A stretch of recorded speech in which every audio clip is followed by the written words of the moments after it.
Greetings, dear friends. We have with us respected Madam Datuk Jalilah. She has been kind enough to accept our invitation for the interview. A down-to-earth lady, respected throughout Malaysia. Welcome, ma'am. Malaysian Cabinet had approved a gender equality policy in 2011. Much before that, you had proven your mettle and rose to the rank of Director General and CEO of Malaysian Investment Development Authority, Mida. So how was your journey, looking at the various cultural aspects and cultural factors rising into this top rank in Malaysia? Okay, during those days when I started working in Mida, Malaysian Investment Development Authority, I started as a young executive. And at that time, I thought it was tough. You know, being young and inexperienced, I thought it was tough. So I knew that I had to work hard to make an impression to my bosses and to ensure that I will get promoted. And that was the aim of young officers. You know, that when you join an organization, such a huge organization and important, so I thought to myself that I have to work hard, I have to learn everything quickly, and I aim to be the number one day, those days. You know, I didn't know whether I would achieve that ambition, but eventually I did. And those came with hardworking nature that I had, and studying and learning new things. So I was open to learning new experience, getting as much knowledge as possible to be successful. How was the support from your family and your friends those days?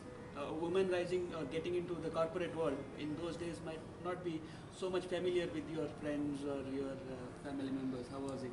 I was fortunate because my family was very supportive.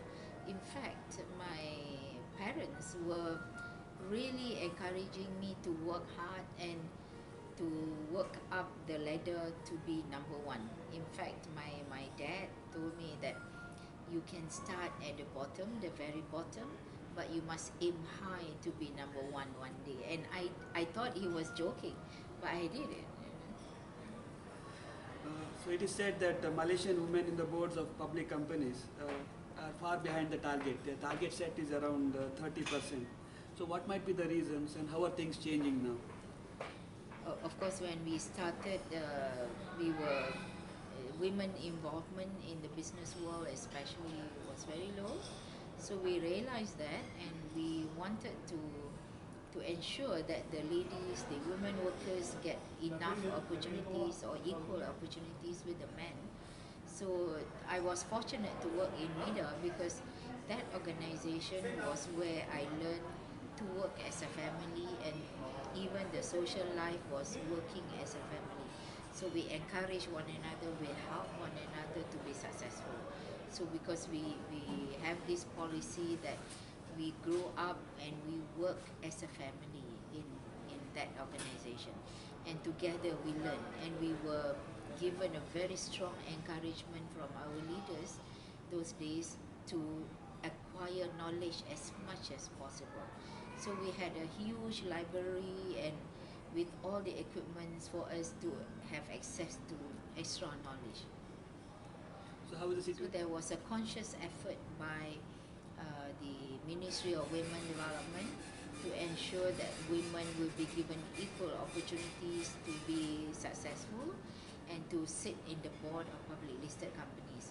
So the Minister of Women Development managed to convince the cabinet that that this should be done, and we are fortunate that the current Prime Minister took the idea, and he launched the effort officially by saying that there must be a conscious effort in assisting women and allowing women who are capable to be in the board of public listed companies, and that was a target that it should be at least 30%.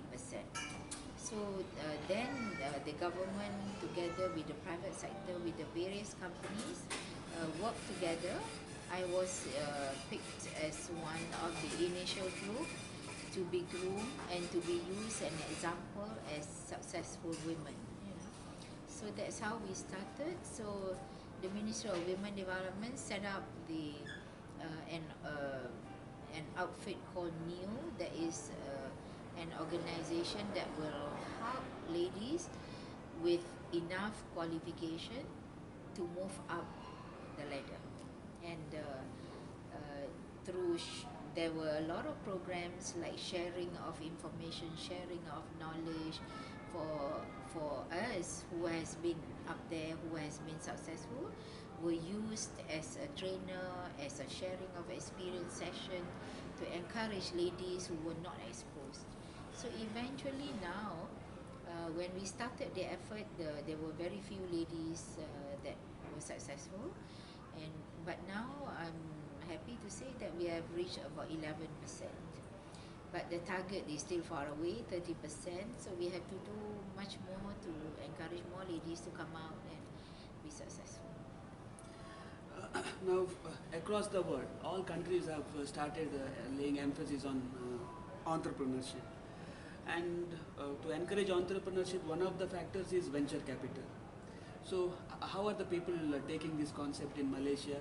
Are they open for investment through venture capitalists and dilute their control to a certain extent? How is the culture here? It is acceptable. Actually, there are many SMEs or small medium industries here that look for financial assistance, and one of the avenue that they look at is through venture capital. It is widely accepted even in Malaysia, and they don't mind giving away a portion of the decision making to the investors, because they know that without the involvement of those investors, not only through financial but through their leadership, through their mentoring, then they know that their own company can grow up to be a bigger company.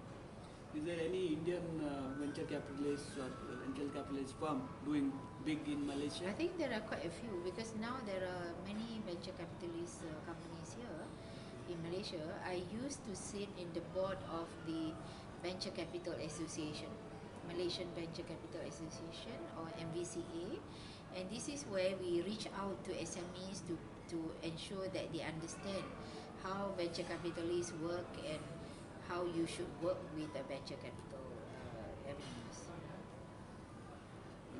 Now, the main manufacturing sector in Malaysia has usually been chemical or pharmacy or somewhat related to textile. What are the other major avenues where investments can be made or can be brought in from outside?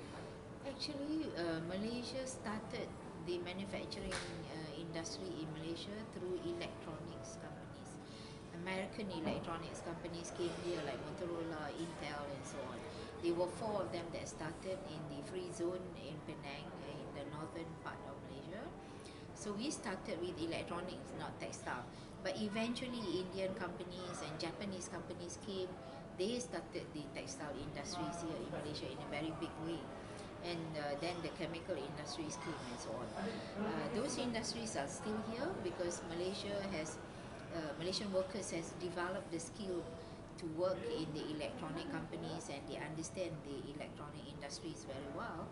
And they themselves have ventured out and started their own companies to be the vendors and suppliers producing parts and components for the electronic industries as well as other industries in Malaysia, because they started producing machines and parts and components.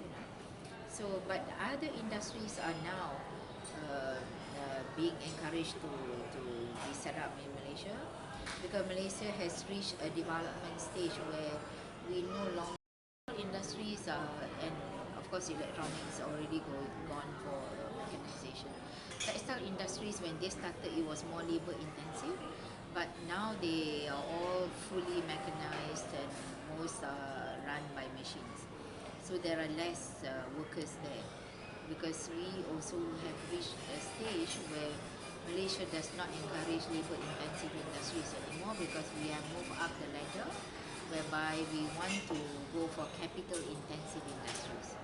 So now Malaysia is encouraging industries which are of high value add, such as petrochemical industries and downstream industries, solar power to save energy. There are many other industries like aerospace components and so on. So now we are huge. We are actually one of the center for MRO activities for aerospace, you know.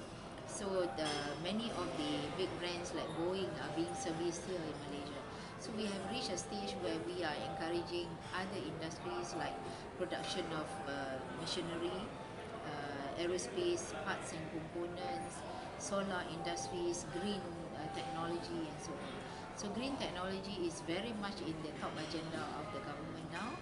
And I actually sit, by the way, I sit in the board of Malaysian Green Technology Corporation, owned by the government under Ministry of Green Technology.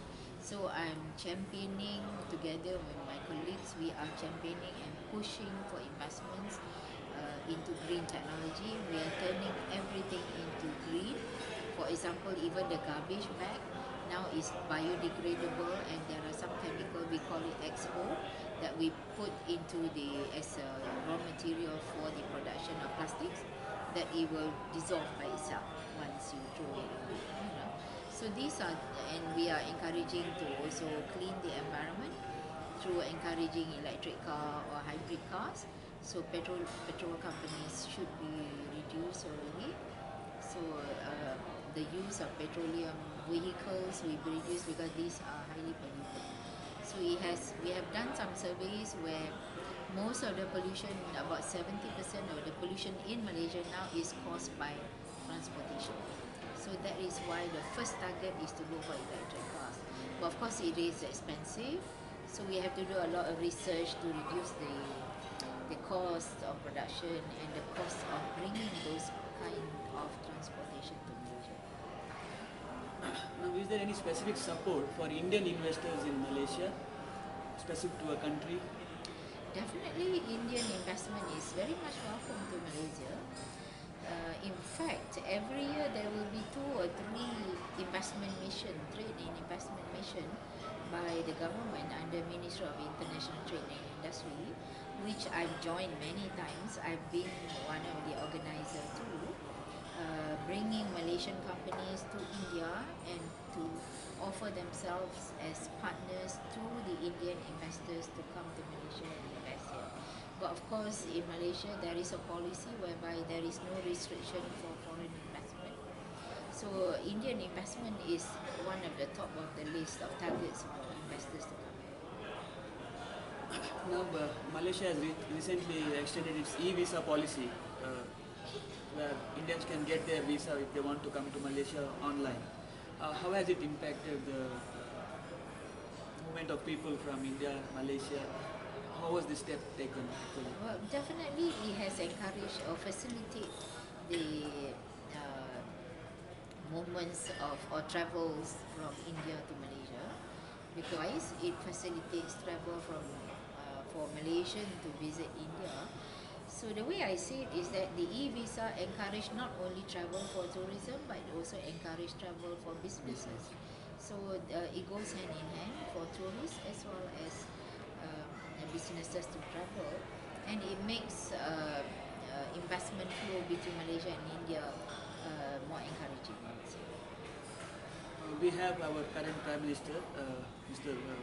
Narendra Modi ji, who is one of the popular leaders worldwide as well. So after he has taken over as the Prime Minister, what are the changes you have observed, or what's your opinion between India-Malaysian relationship? Well, among my colleagues, we actually like Modi very much, and we respect him. The way he has his latest policy, trying to take care of the distribution of currency, illegal currency there, is really a great idea, and he's very brave and very bold. I think that is one example of a very good leader and very brave and good ideas, because we know that he is the night before and the next day is implemented digital currency. I think he's working very well. I think he's a very brilliant man, and India is lucky to have him. So I set up Crewstone function like a mini Mida, because I wanted to help the local investors, the Malaysian entrepreneurs, as well as foreign investors to set up operation in Malaysia. And the idea is also to match these two, the foreign investors to the locals, so that the business would be able to assist foreign investors to set up operation here in Malaysia, use Malaysia as a stepping stone to expand their businesses in ASEAN. Then the next target is to expand to Southeast Asia as well. So for the Malaysian companies, for SMEs, for example, so that they could set up their operation and to be connected with my clients from the foreign countries, the multinational companies, and I introduce them to be the vendors or suppliers to the MNCs who are setting up operation here. Then together they could grow to penetrate into the market of ASEAN. So I offer assistance in setting up the company, registering the company, getting all the incentives and grants provided by the various government authorities here in Malaysia, and I also do business matching so that they could grow their businesses. And basically, I assist businesses to grow. The president of Malaysian International Chamber of Commerce and Industry. So how has been your journey, and what's the support that has been extended by the organization? Okay, actually I was invited to join the chamber in 2015 last year. So I decided to join as a member, but it was just before the annual general meeting, and at that annual general meeting at AGM, this is the first time that I get involved from the internal operation of an international chamber, and I find that there are a lot of things that I could do and contribute to so that the chamber will be a premier chamber in Malaysia. It is already now, since I joined. I'm glad to say that through my leadership and by working together with the great team that I have in MICCI, we have managed to make an impression whereby now most of the top level government meeting, they would without fail would invite me to represent MICCI in those meetings, and also to share our ideas and our feedback, because our focus is also to grow the industries in Malaysia, to be multinational companies, and to penetrate the world, you know. So we have been used by the government now. Whenever there are business delegation from overseas, from India, from any other countries, when they come to Malaysia, without fail, there will be a meeting with MICCI, and this is highly respected by the government, because now I'm the president, because they knew that I was in the government before and I was doing the job of attracting investment and helping businesses to grow in Malaysia. Therefore, it would be most suitable for me to champion the chamber, and through the chamber, I could also work together with the government to assist foreign investors to choose Malaysia as their location in Malaysia. Do you carry out some sort of studies or market potential studies or surveys apart from your regular assistance? We do studies, but it's only for internal use. We don't produce it for public. However, any investors or any business people could contact us for feedback and for some brief about the industries that they are interested in. But we don't publicize it just like that. But upon request, we could do it. And as president of MICCI, I act as an advisor to the various committees, high-level committees by the government, especially in trade and investment. So through those committees, I'm able to represent the views of the business sector, to contribute to the government policies and the evolution of the government policies and how they manage the industries, and also to give feedback to the government what are the wishes of the private sector and what are their problems and how to solve them. Do you have any chance that some international students, suppose they want to come here, take up internship under your organization, and just for 2 or 3 days study, understand Malaysia? Is there any such provision where they stay in Malaysia? Actually, I have been offering this during all my lectures because, as I mentioned to you, I'm also an adjunct professor with the University Technology Malaysia. I give a monthly lecture. I have offered to all my students. Now I'm offering to any of the foreign students, if they want to do internship with our chamber, of course they are most welcome. Yes, ma'am. I think that would be a great opportunity for students who want to pursue their internships outside India. Yeah, because it will be a very good exposure because we are a premier chamber in Malaysia. Ma'am, coming to the final part of the interview, what is your message to our Indian entrepreneurs and my friends there over back in India?